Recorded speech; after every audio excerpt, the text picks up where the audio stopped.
കഴിഞ്ഞൊരു വീഡിയോയിൽ ഞാൻ റൂം മാറുന്നതിനെ പറ്റി പറഞ്ഞിരുന്നല്ലോ. അപ്പം ഞാൻ ഓർത്തു ഇന്ന് ഞങ്ങൾ ഇപ്പോൾ താമസിക്കുന്ന റൂം ഒന്ന് കാണിക്കാമെന്നുണ്ട്. വന്ന് കയറുമ്പോൾ തന്നെ ഞങ്ങളുടെ ഒരു ഫോട്ടോ, കുറച്ചധികം ഫോട്ടോസ് ഇങ്ങനെ ഫ്രെയിം ചെയ്ത് വെച്ചിട്ടുണ്ട്. ഒരുപാട് ഓർമ്മകളുള്ള ഒരു ഫോട്ടോ ഫ്രെയിമാണിത്.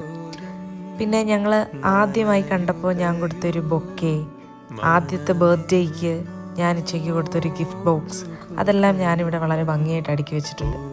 ഈ ഗിഫ്റ്റ് ബോക്സിൻ്റെ അൺബോക്സിങ് വീഡിയോ ഞാൻ വേറൊരു ദിവസം കാണിക്കാവേ. പിന്നെ ഞാനൊരു കൃഷ്ണഭക്തിയായിട്ട് ചെറിയൊരു കൃഷ്ണൻ്റെ ഫോട്ടോയും ഞാൻ വെച്ചിട്ടുണ്ട്. ഞങ്ങൾ ഒരുമിച്ച് താമസിക്കാൻ തുടങ്ങിയതിന് ശേഷം ഞങ്ങളെടുത്ത ആദ്യത്തെ റൂമായിരുന്നത്. അതുകൊണ്ട് തന്നെ വളരെ സ്പെഷ്യലാണ് ഞങ്ങൾക്ക് രണ്ടുപേർക്കും ഈ റൂം. ഒരുപാട് ഓർമ്മകൾ, ഒരുപാട് ഇണക്കങ്ങൾ, ചെറിയ ചെറിയ പിണക്കങ്ങൾ, അങ്ങനെ എല്ലാം ഞങ്ങൾക്ക് സമ്മാനിച്ചത് ഈ മുറിയായിരുന്നു. എനിക്ക് തോന്നുന്നു ഞങ്ങളുടെ ലൈഫിൽ തന്നെ ഒരുപാട് വലിയ തീരുമാനങ്ങൾ ഞങ്ങൾ എടുത്തത് ഈ ഒരു കിച്ചണിൽ വെച്ചായിരുന്നു. എൻ്റെ ലൈഫിൽ ഇതുവരെ സംഭവിച്ചിട്ടുള്ളതെല്ലാം വളരെ അൺഎക്സ്പെക്റ്റഡ് ആയിട്ടായിരുന്നു.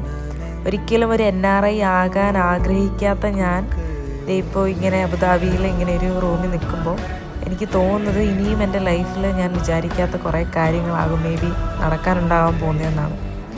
അതുകൊണ്ട് തന്നെ പുതിയ ഓരോ കാര്യങ്ങളെ എക്സ്പെക്റ്റ് ചെയ്തുകൊണ്ടാണ് ഇപ്പോൾ എൻ്റെ ലൈഫ് ഞാൻ മുന്നോട്ട് പോകുന്നത്.